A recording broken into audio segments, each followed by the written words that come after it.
for every natural language you have grammar. Similarly, for every programming language, okay, you have a grammar. Okay, there is a grammar. Okay, which defines how to write that programming language. Okay, or what are the rules associated with that programming language. So for every programming language, say for C, C++, Java, okay, you have what is known as a grammar, which means a set of rules. By following those rules, okay, the things are, I mean, written. Okay, so you cannot write any statement randomly. Okay, you have to write it appropriately by following certain rules, and once you write according to those rules, that would be okay. But if you don't follow those rules, it would be inappropriate. So so the important thing is a grammar. So grammars are very important. There are several types of grammars. Anybody knows which type of grammars are there? If you know, then please write. Um, uh, I mean, for programming languages and for natural languages and everything, we require a grammar so that I can check whether the written thing is correct or not. So these grammars are actually of varieties of grammars are there. Anybody knows which what are the types of grammars? Four types of grammars. Chetan, very correct. So what are those four types of grammars? Type 0, type 1, 2, 3, right? Context free grammar, okay, any. Then also we have context sensitive grammar, very correct, Chetan. Then phrase structure grammar, okay, and there is something known as a regular grammar also. Am I correct or not? Regular grammar, yes. So I mean, and the grammars that we use generally for programming language purpose, they are the CFG. So whenever I write this CFG word, you have to mean a context free grammar. Okay, context sensitive grammar. So okay, for regular grammar, so regular grammar, there is, it's same as regular language. Okay, and for regular grammar, the corresponding automata would be the finite automata. Okay, for context-free grammar, which is the particular automata that you have studied, and so that given a context-free grammar, you can have some automata which can recognize that context-free language. Yes, remember there is a one-to-one corresponding. Like regular grammar, corresponding language is regular grammar. Okay, so the language generated by that is called regular language, and the regular language which automata is going to accept it, finite automata. Same way, there is a context-free grammar, CFG. So then the language generated by that is called context-free language. Okay, and that language you can have a data structure or a automata called push down automata. Okay, that is going to recognize this context free language. Context sensitive language is even, I mean, the hard. So see, this way the hardness is increasing. The first one is a basic language, regular language, and automata is also simple. But rather than in context free grammar, you have context free language, and the push down automata is there. So you also require a stack data structure is used in push down automata. Similarly, context sensitive languages are there. Do you know the automata name for context sensitive language? Just for your information, if you know, there is something called linear bounded automata. Okay, just like push down automata is there. Okay, there is something called linear bounded automaton for the context sensitive language. This is just for your information. And then the fourth type of language is general grammar. Okay, general grammar. uh, so and that for that you have Turing machine. Okay, that Turing machine would be able to recognize it. So this way the difficulty level is also increasing from regular grammar. remember, regular grammar, okay, to context free grammar, okay, that difficulty increased. Why difficulty increased? Because there is a stack required for recognizing context free language. Then similarly, context sensitive language, again difficulty increase, okay, and context sensitive grammar. And then the last type of grammar which is recognized by Turing machine. Okay, so these are the four automatons, right? Finite automata for regular language, push down automata for context free language, linear bounded automata for context sensitive type of grammars and language, and the final, the most unrestrictive, okay, the common type of grammars. Okay, I think it has a name, phase structure. Yes, uh, or no? The grammar recognized by Turing machine, the language recognized by Turing machine, corresponding grammar. Okay, I think somebody told the phase structure grammar. Is that correct or not? Phase structure, Jayesh, is that correct or not? Yes. So phase structure grammar, corresponding automata is Turing machine. Okay. So let us start to learn the syntax analysis. So every programming language has a precise grammar rules that describe what is known as a syntactic structure of well-formed programs. Well-formed programs means correct programs according to syntax. Okay. So for example, in C, there are certain rules. Grammar is nothing but defining the rules. Those are called productions. Okay, that's rule state how the function should be written, how you should write the function, how you should pass the arguments, the parameters, how you should declare the particular variables, okay, or how you can write the particular expressions or statements, okay, etc. thing are bounded by some rules. Okay, and the grammar rules are, as you know, grammar rules are called the production. Okay, again I mentioned there are four types of grammars: regular grammar, context free grammar, context sensitive grammar, and the phrase structure grammar. Okay, our interest is generally in regular grammars, that is regular languages, and context free languages. That is sufficient for programming languages. Context sensitive and everything is for natural languages. Okay, they are very hard to pass. Okay, because there are multiple meanings, you know, in Gujarati, Hindi. uh, as the context changes, the meaning of the sentences also change. So natural languages are difficult to parse compared to programming languages, and they require a hard type of grammars and hard type of automata, okay, to recognize those languages. Okay, even it is very tough. Okay, so programming languages are easier comparatively. They have a fixed set of rules, and mostly they follow context free grammar. The rules are known as a production. Okay, so the grammars are easy to understand, and parser for the programming languages can be constructed automatically from the grammar. You see this paragraph, okay, or this line, that grammars are easy to understand for programming language. Okay, and from that grammar we design a parser. Okay, and you can also have automatic tools are also there. Automatic is an important word. So remember, in future you will learn something called as YACC. So YACC is a tool. Okay, it's a tool for what? It's a tool for automatic parser generator. Okay, just like Lex is an automatic tool for lexical analyzer. So similarly, for parsing also there is an automatic tool, and which is known as a YACC. The name is yet another compiler.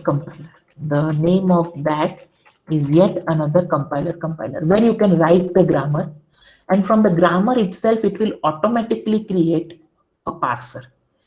That is a code for a parser. Just like Lex creates from the regular expressions, it creates an automata, and from the automata, it creates a code. Same way, YACC is an automatic tool. From the given grammar, it automatically creates a parser code based on certain algorithms. Okay, it tries to create the parsing code, and then you can easily do the parsing with the help of that tool. So basically, tools are doing what? It takes an input, uses certain algorithms, creates a program for whatever your specifications of the grammar, and then you can work on those programs. Okay, so yak, remember, lex is a tool, okay, for lexical analysis purpose, that you know. And similarly, YACC is also a tool, okay, but it is for syntax analysis, okay, which is known as a parsing automatic tool. Okay, from your requirement, it automatically creates a code and then you can execute the code. Okay, remember, lex and yak are not separate. Okay, you have to write a lex code. Lex will, these are not independent things actually. Although you study it from independent perspective, it is not actually independent. Lex returns what? Lex returns tokens. Okay, and then using those tokens, okay, those tokens are checked. Okay, those tokens are checked against what? Against grammar. Okay, those tokens which are returned by lex are checked against the grammar for the programming language, and then we can decide. Okay, then we can decide, okay, whether it is correct or not. That, what do you mean by correct or not? Correct in syntax or not. Okay, so whether it is correct in syntax or not correct in syntax, okay, that we can understand. So it's like a producer consumer problem, right? The producer is lexical analyzer. It produces something, puts into the buffer. The parser is a consumer. On the return set of tokens, it tries to follow certain algorithms called parsing algorithms. Okay, and using some set of algorithms, it tries to see whether the syntax of the return tokens is correct according to programming language grammars or not. Okay, just like if I speak something, you can immediately recognize whether I am correct according to English grammar or not. Same way on the same thing. Okay, return tokens, are they forming correct sentences? Are they correct sentence according to the grammar rules or not? Those are detected by some algorithms called parsing algorithms. Okay, and if yes, if they are correct, or that means if correct, then it creates something known as a syntax tree, or what is known as a parse tree. That two things are created. Okay, everybody is getting the idea of this parsing up to now. Everyone is clear what I meant to say? Yes. Okay, okay, and please be present from now onwards at least. So don't miss like it's 2:30, so I'm very tired and all those things, excuses. Otherwise it would be little bit difficult for you, okay, to understand by your own. Okay, so so as I mentioned, context free grammars are usually used for syntax specification of what? Not Gujarati Hindi, but programming languages like C, C++. Okay. So as I mentioned, parser, what it does, it verifies that the string of tokens for a program are indeed generated from the grammar. So grammar rules can generate that tokens or not. Stream of tokens or string of tokens returned by lexical analyzer is indeed generated from the grammar or not. And if there are errors, syntax errors, the parser reports those syntax errors. Okay. Otherwise, as I mentioned, it creates some data structure called the parse tree or syntax tree. And this is a well-known fact that parser calls the lexical analyzer because it's a producer-consumer kind of relationship.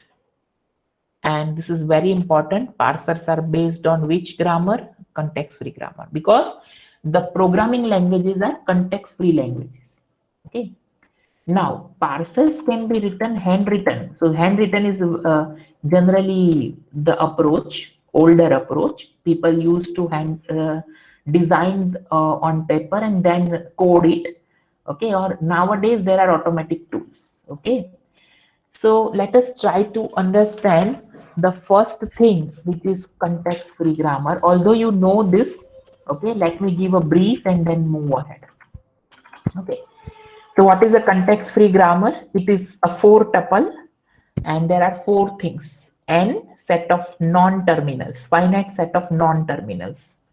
So non-terminals usually occur on the left side of the grammar rule. Production is there like A to alpha. Okay, so if there is something called A to alpha, this is a non-terminal. Capital A is a non-terminal. Generally, they are written in capital letters. And alpha is a string of terminals and non-terminals. Alpha could be terminals, alpha could be non-terminals, or it could be any combination of that. Okay, what are terminal symbols?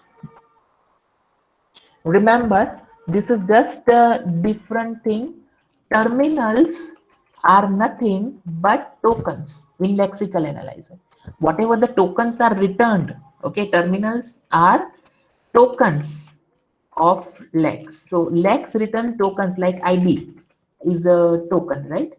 So ID is a token in lexical analysis which becomes a terminal symbol, okay, in the syntax analysis. Similarly, plus or star, these are actually operators which are tokens, right?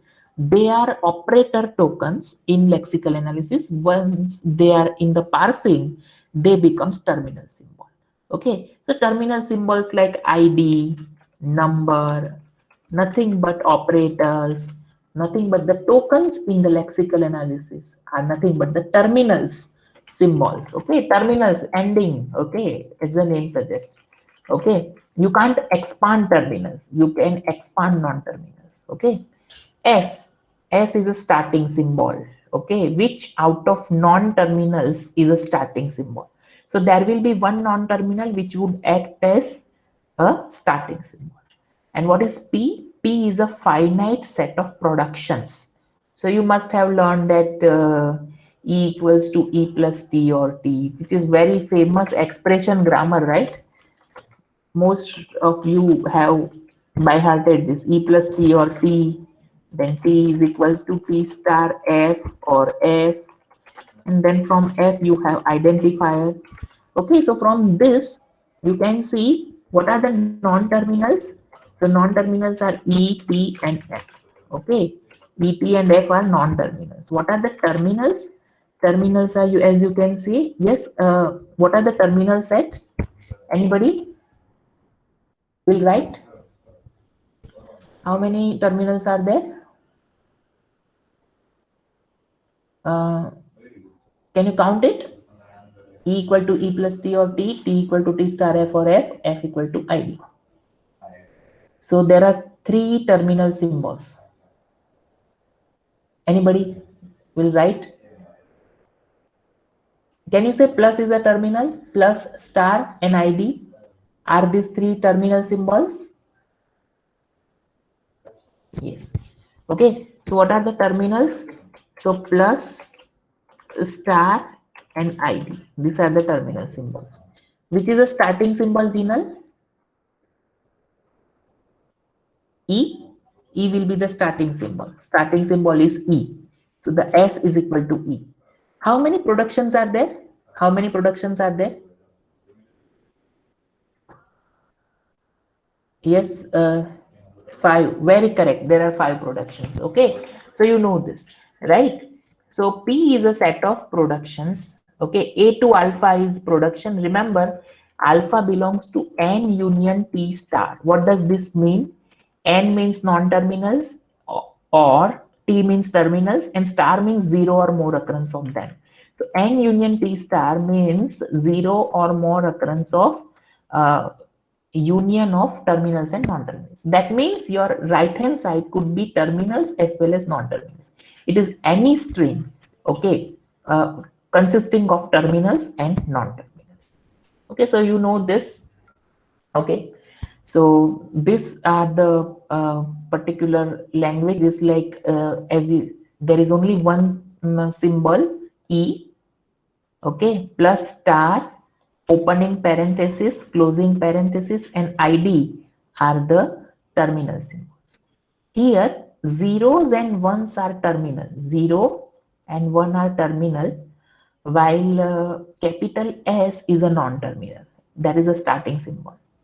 If you see this S goes to A S B and S to null.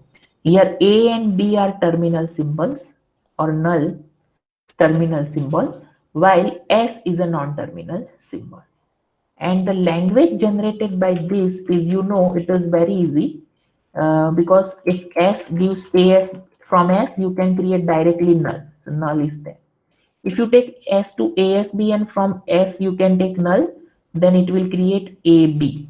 That is A raised to 1, B raised to 1. If you apply ASB, S to ASB, okay, you know this, and again you replace this S by ASB, then again it will be AASBB. Okay, so this S is again applied, and then from this S again, if you take null, it would be AABB. So you can see there is a structure. Okay, the language generated by would be the string generated is A square B square, because A that is equal to AABB. Okay, so if you do 3 times, then it will be A cube B cube. So the language generated by this grammar is A raised to n B raised to n, where n is greater than equals to G. Okay. And this is again a grammar where there are 3 non-terminals, S, A, and B.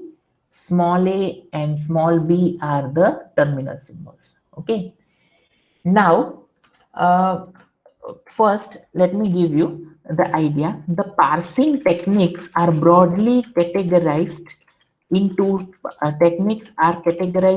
sections. Okay, in 2 parts. Okay, and those are known as the top-down parsing, and the second is a bottom-up parsing. Okay, so as you see the names, top-down, starting from the top to down, means in top-down, what I try to do, I start from starting symbol S and try to generate a string. Okay, so that means suppose I give you one string and I ask you whether it is correct or not. So if you use the top-down algorithm, what you will do, you will start from S, and by applying derivations, something called as derivations, you see whether that starting symbol can generate this particular string or not. You follow some top-down parsing algorithm and you try to create a string. Okay, so you start from S and then you try to derive. Okay, start from S and then try to derive the string, okay, that you want to pass. Okay, the string is the input that you want to pass. That is called a top-down parsing. Okay, and the second is a bottom-up parsing, and in which you have a string. Okay, and you apply something known as a reductions. Okay, we will see that, and from string you apply reductions, and try to see whether can you go to after the starting symbol from the string. Okay, so reverse process. So given a string, by reductions, by following one or more reductions, can you reach to the starting symbol or not? So that is starting from the string. If you can reach to the starting symbol, it is called a bottom-up parser. But if you have a starting symbol and from starting symbol by applying derivations, if you can reach to a string, it is called a top-down parsing. Okay, is this difference clear? This is a very basic difference. Later on, these things will be elaborated in detail. But are these 2 things clear? If you start from the starting symbol of the context-free grammar, and if you derive a string that you want to check, so you are given a one string that you want to check whether it is created or not. If you do that way, then it is called top-down parsing. But if you have a string and then by following reductions, you reduce a string according to productions, and then you follow that reductions, and if you can reach to the starting symbol, it will be what is known as a bottom-up parser. Okay, the tools, let me tell you things. Tools like YACC are based on bottom-up parser. Bottom-up parsers are more you can say powerful. Bottom-up parsers are more powerful. Okay, why they are more powerful? The reason is they can detect or you can say recognize, okay, that they can recognize more grammars and more languages. Okay, more context-free languages are recognized by bottom-up parsers, while top-down parsers are having some limitations. Okay, and they cannot detect all possible context-free languages. And that's why bottom-up parser, most of the tools are designed based on bottom-up parsing algorithms. Is this introduction clear? Yes, Rahil, Harsh, Saloni, then Jayesh, yes. Okay, yes. Okay, okay. So, so for that you must know the concept of derivation. What is a derivation? So if you take this particular grammar, okay, what do you mean by derivation? So even if you know, please pay attention. I want to tell you one thing. So from E, suppose I want to generate this string ID plus ID star ID. So you see here, and I use this grammar. Okay. So what I do from E, starting from starting symbol E, first I take E plus E. So from E, I take this rule, E plus E. Then what I done is I replace this E by ID because there is a production called E to ID. So I done that. Then what I done in the next time, I replace this E by E star E because there is a rule E to E star E. Okay. Then what I have done, then I replace this leftmost E by ID because there is a I. Then leftmost E, this is the last T, which I have replaced by ID. So what I have done, this something called LM is written. What do you mean by LM? LM means this all are known as leftmost derivation. What do you mean by leftmost derivation? Leftmost derivation means is the left side non-terminal is replaced by terminal. Remember, in derivation, always what we do, we try to replace a non-terminal by a terminal. So E is a non-terminal by a terminal or some other production rule, like this E is replaced by E star E. Okay, so by a terminal or a string. So that rule is according to grammar, this according to this set of productions. But from which side I am doing the derivation? So if I am doing always left side and I choose left side terminal, leftmost non-terminal and replace by production rule, it is called leftmost derivation, LM. LM. This is a symbol of leftmost derivation. Okay, so you can see every time this is a leftmost non-terminal now, so that is replaced here. Now this is a leftmost non-terminal, then it is replaced. So here we replace the leftmost non-terminal of a production by appropriate rule, and hence it is called leftmost derivation. Okay, and remember there is something called this, you will use frequently, sorry, sentential form. So what is the difference between sentential form and sentence? This is a very important question. So sentence is always made up terminals. Sentence is made up what? Terminals. It's a string. Both are strings, right? Made up of terminals only. Terminal symbols only. While sentential form SF is made up of combination of both. Okay, that is non-terminals and terminals. Okay, so for example, these things are called sentential form. You can see this is a string. Okay, this string consists of both terminals and non-terminals. So this is called sentential form. This is also one term, not sentential form. This is also one sentential form. Okay, but if you want to say sentence, this is a sentence. ID plus ID star ID, this is what a sentence, right? Because all the things are terminals. ID plus ID star ID, this entire thing is a terminal. So that string which is consisting of only terminals is called sentence. And the string which is consisting of both terminals and non-terminals is called sentential forms. This is a very informative thing because this may be used in future definitions, sentential forms. Okay. So this is the thing. Similarly, now if you always pick up rightmost non-terminal, okay, so for example, if I take this rightmost e and replace by e star e, then I take a rightmost e and then replace by id, then rightmost e, then I by id, then again rightmost e, okay, that is the only e.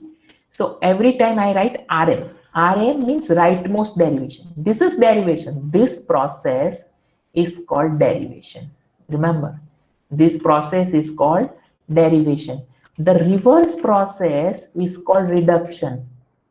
Okay, so for from id plus id star id, if you do e plus id star id, this is reduction.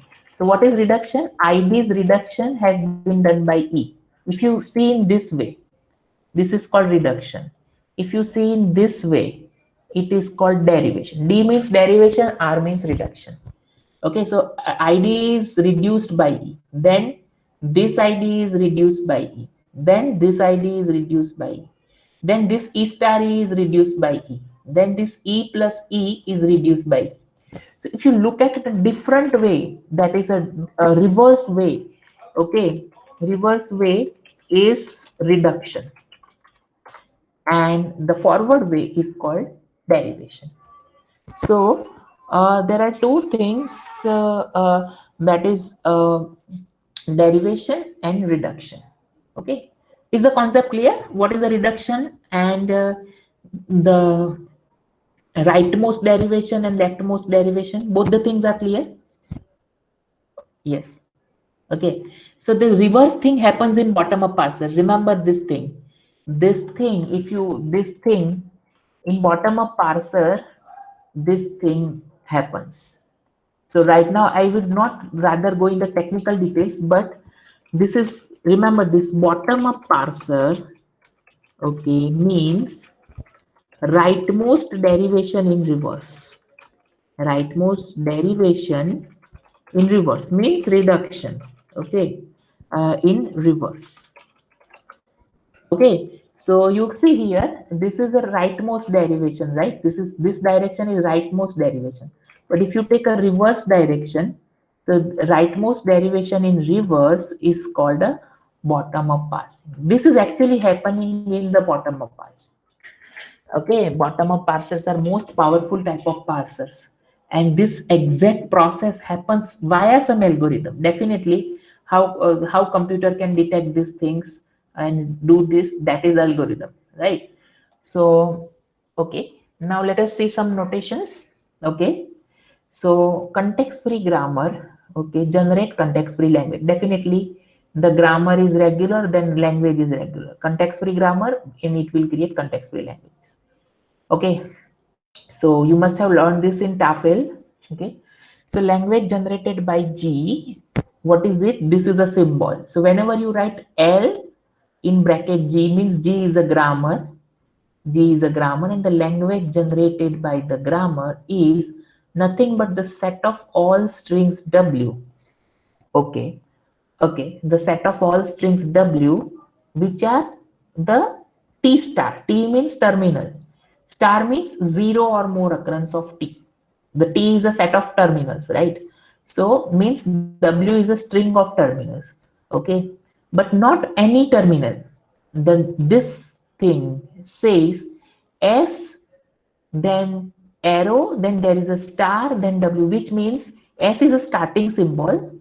Okay, from S by we can derive W in zero or more steps. Star means zero or more steps. So from S, I can derive W. This is the way to write that from S. S is a starting symbol. By applying set of derivations, I can generate a string W. Okay, so means that W is derived from S by following zero or more steps of derivations. Generally zero is not there, right? But star means zero. So from starting symbol, zero or more steps, if you do, that is derivation you do, then you can get W, and W is nothing but the string of terminals only. Okay, so remember that the language generated by grammar is written as this. So it doesn't mean that any language, okay, any set of strings, okay, the strings which are followed by grammar, that means the strings which are correct according to grammar is the set of strings which are generated by L of G, and that is known as the language generated by grammar. Language is strings, set of strings, okay. So this is the thing. Okay, for example, how do you write this? This is a grammar G1. What is the language generated by this grammar? So I can write it like this. It is a set of all strings or set of all expressions rather. This grammar is technically said expression grammar. Remember, this grammar is technically said an expression grammar. Okay. Although this is ambiguous grammar, there is a more detailed expression grammar. Okay. So set of all expressions, okay, with plus star names. Names means identifiers and balanced parenthesis. Okay, there is, you can also generate some strings like this: id, okay, plus id, star id. This is also you can generate. I have just written I, right? But you can understand id. So this particular thing, parenthesis structure, this how you can derive from e. Okay, then there is a star. So for star, this rule is there. So I mean, you can do something and generate this type of strings. So this set of expressions, you can generate expressions like id plus id star id, just id, okay, and so on, right? Then this one, okay. So you see here, what is the language generated by this grammar? You know this, but let me tell you that. So this is a grammar. So you see it generates 0, 1 or null. So basic string it can generate is null, 0 and 1. Okay, null, 0 and 1. If you take 0 as 0, okay, from S, if you take 0 as 0, okay, that means 1 0 is there and there is also the last 0, matching last 0. If you take 1 0 and on the left side, there is also 0 at the right side, that is at the last. Okay, then from this S, again I can take 1 S1. So this is 0. Then from that 1 S1 you can take, so that you can derive 1 S1 0. So you can see one is generated here, other one is generated here. And from S again you can take null. So you can 0, 1, null, 1, 0, which means 0, 1, 1, 0. So this is a palindrome, you can see. So this grammar, whatever the string that you generate, these are the set of palindromes over zeros and ones. So you can create a set. Strings are zeros and ones, right? But they are like 0, 0, 0 or all ones or 0, 1, 1, 0 or 0, 0, 0, 1, 1, triple 0. This type of strings or strings are generated by, which are palindrome basically, over 0 and 1. And this is very easy. I already explained. This generates what? A raised to n, b raised to n. Okay. You know this, right? Because so a square, b square, ab, null, a cube, b cube. A cube, b cube means first 3 a's, then followed by 3 b's. Okay. Now this is a difficult. Okay. The language generated by this grammar, you can I'll not give a proof, but I'll give you the examples. Okay, so this is a language. My claim is this: language generated by this grammar G4 is the strings with equal number of A's and B's. Okay, so the uh, strings with equal number of A's and equal number of B's. This is what generated by this grammar. Now you will say how. So let me give you some example. So you see here, if I take, I hope you can see that. If you take from S to AB, and from B, if you take small b, so the string generated is AB. Okay. Same way, if you take from S B A, B capital A, and from capital A, if you take A small a, then it is B A. So A B and B A. So one A, one B. Okay.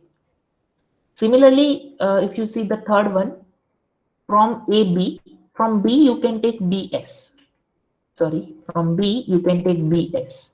B capital S. I take that, and from S if I take B A again. From S if I take B A, okay. So what will happen? It will be A B B A, and from A you take small a. Then it will be A B B A. So again you can see there are two A's, two B's. Position is not sure, right? So but the equal number of A's and B's are generated. Okay. From S you can also take BA, that is this BA, and from A you can take BAA. You can take BAA, B double A. Okay, so it will be BBAA, and from A you can take small a, so it will be BBAA. So again you can see there are two B's and two A's.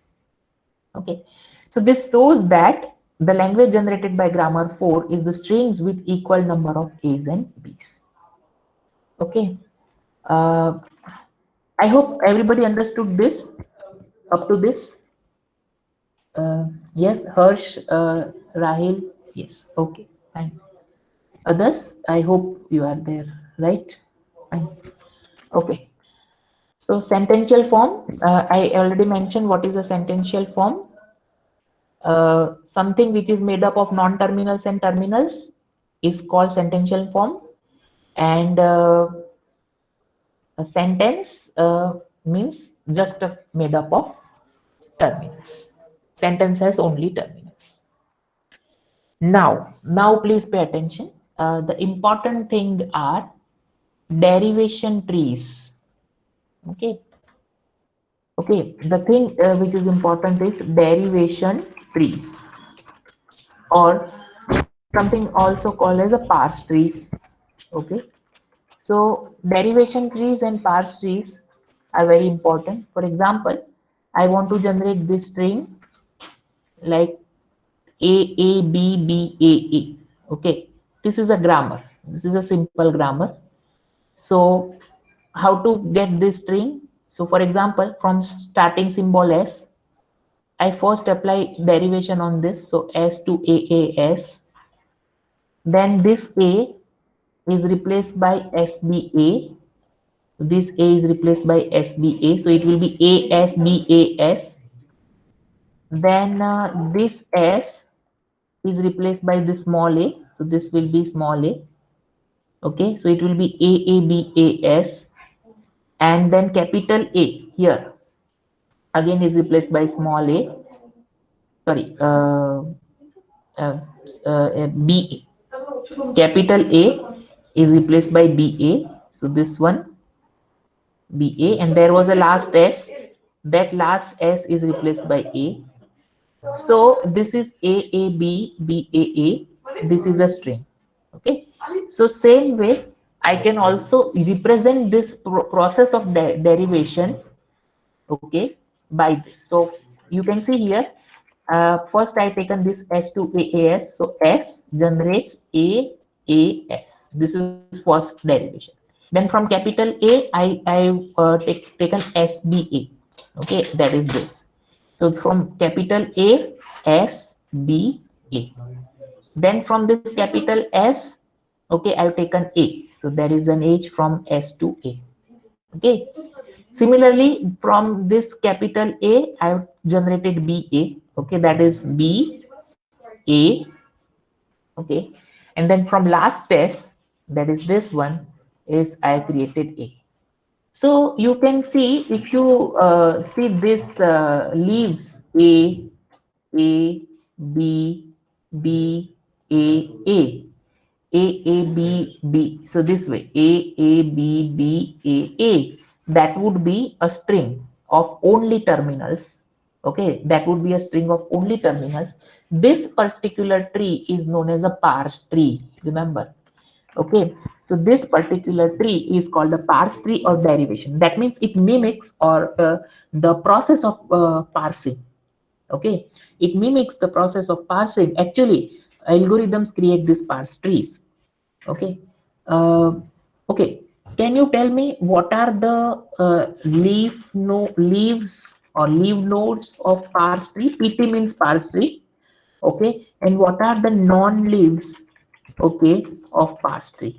Okay, or what is known as a derivation tree? Can you tell me what are the leaf nodes? What are the leaf nodes like this? These are the leaf. This is a tree, and these are the leaves, right? So what are those leaves? A. They are called what? And these are the non-leaf nodes like this S, this A, this S. Okay. Can anybody tell me? Leaves are terminals. Very correct. And what about non-leaves? Harsh, very correct. Rahil, everybody is correct. Leaves are terminals. And can you say this non-leaves means this internal nodes? Non-leaves are also called internal nodes. Okay, are the non-terminals? Can I say that? Leaf nodes are terminals, and yes, very correct. Leaf nodes are terminals, and non-leaves are the non-terminals.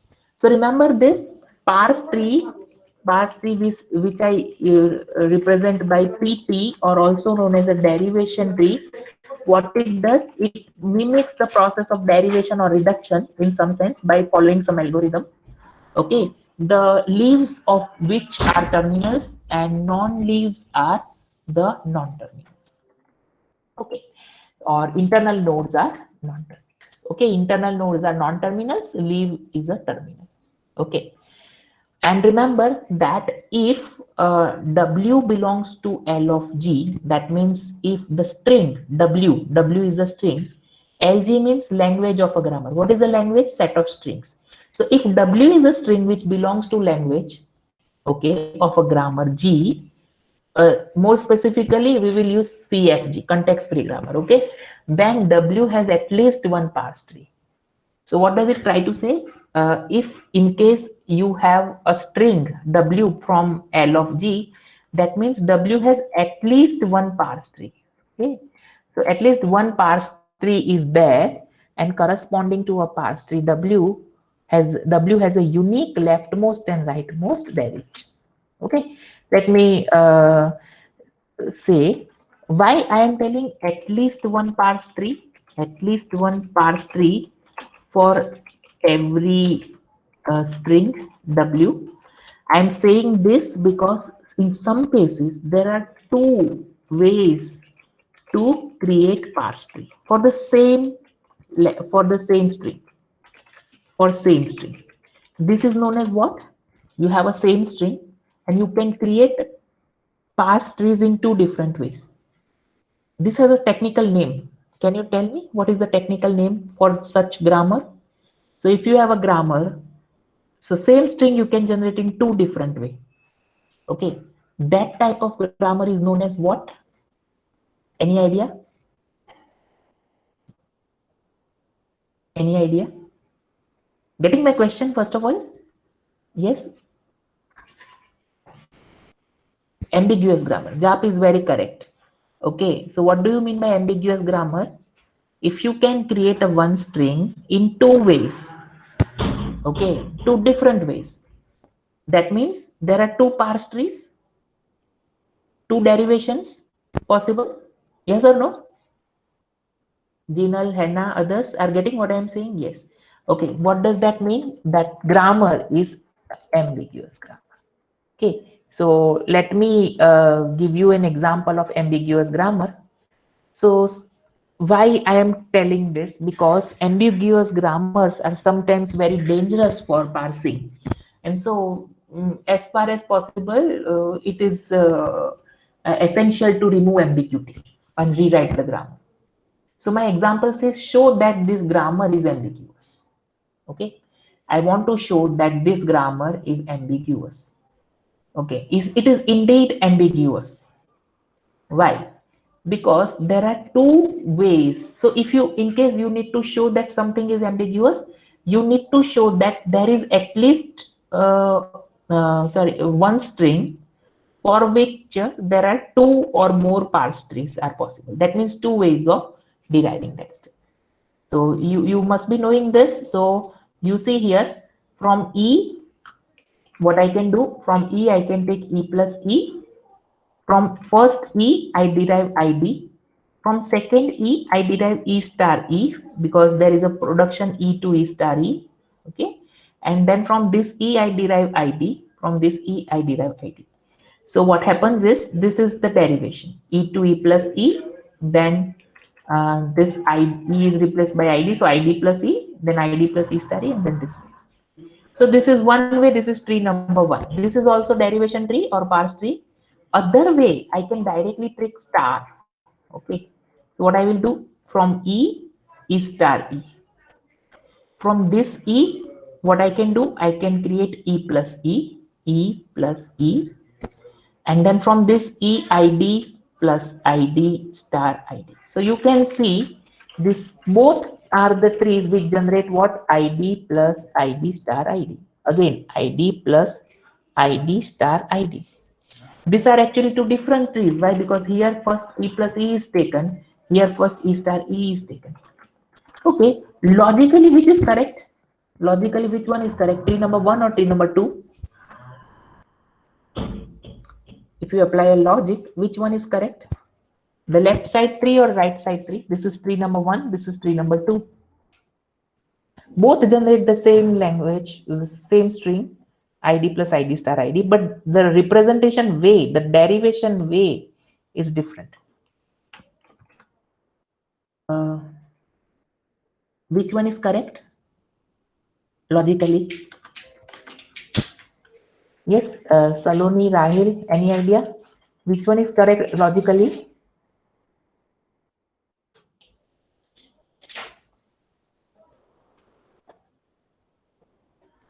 Tree number one or tree number two? Left side, first one. Why? Because in tree number one, star is given more given preference or precedence over plus. Yes or no? Is this a correct reason? Devang, Rahil, Harsh, Anna? Yes. Okay. Okay, so because usually what happens is in an expression, first ID star ID happens, right? If it is like this, ID plus ID star ID, first this should happen. So this means first it should evaluate ID star ID, and then whatever is there, it is going to be plussed with this value. So ID has some value, identifier means variable has some value. So that value, so in first this multiplication will happen, and then this. So this is the first thing, this is the second thing. It is usual precedence. But here what happens? Okay, here first plus happens, ID plus. Okay, this is plus. Then followed by multiplication, which is actually logically wrong. But remember, according to grammar, it is not wrong. According to this grammar, it is perfect. But what is the problem? The problem is this grammar is ambiguous, and that is a problem. Okay, so it is very much essential to remove this ambiguity from the grammar. Okay, and then we can resolve this. So if somehow we give the precedence to star compared to plus, then it would be very much useful. So how to give a precedence to star? So I can rewrite this grammar like this: E equal to E plus T or T. So you can see now it is not everything on the same line. Earlier everything was on the same line, right? And now you can see E equal to E plus T or T equal to T star F or F, and F is equal to E or I. So you can see the star is given a more precedence of over plus by making the non-terminals more. Okay, you created more number of non-terminals E, T, F, and then plus was on first level, and then star was on the next level. So which means that star has to be performed first. So now if you have take ID plus ID plus ID, how you had done that? You have only one way, e to e plus t. Okay, from this e you should take t from t to f, from f to id. So e to t, t to f, f to id. Okay, from this t it's t star f, from this t again f, from f to id, then star. So this will be again the same string is generated, id plus id star id. But now there is no other way to generate id plus star id. You cannot go directly to this star, okay? Because if you can go like this, e to t, t to t star f, but in that case star would come plus first, okay? But if you need to create a plus, then you should take this production e to e plus t. So you have to take this production from e to e plus t, and then from the t you can create a t star f. Okay. So are you getting that this the new grammar that I have written, that is e equal to e plus t or t, okay, and then t equal to t star f or f, and from f that id or in bracket e.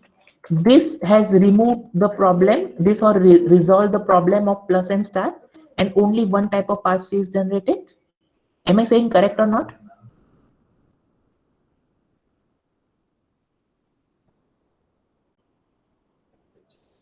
Yes, yes. Okay. So yes, others are getting yes, yes, fine. So it is very much important for parsing to unambiguous to have an unambiguous grammar. Okay, so that later on there is no semantic conflict that what should we do first, what should we do next. Okay, and so this is very important. So in today's lecture we learned about what is parsing, derivation, leftmost, rightmost, context-free language, and what is ambiguity. And remember, ambiguity is not desirable. In the next lecture we will see left recursion, how it is problematic, and how to remove it. Okay, thank you so much. With this I end.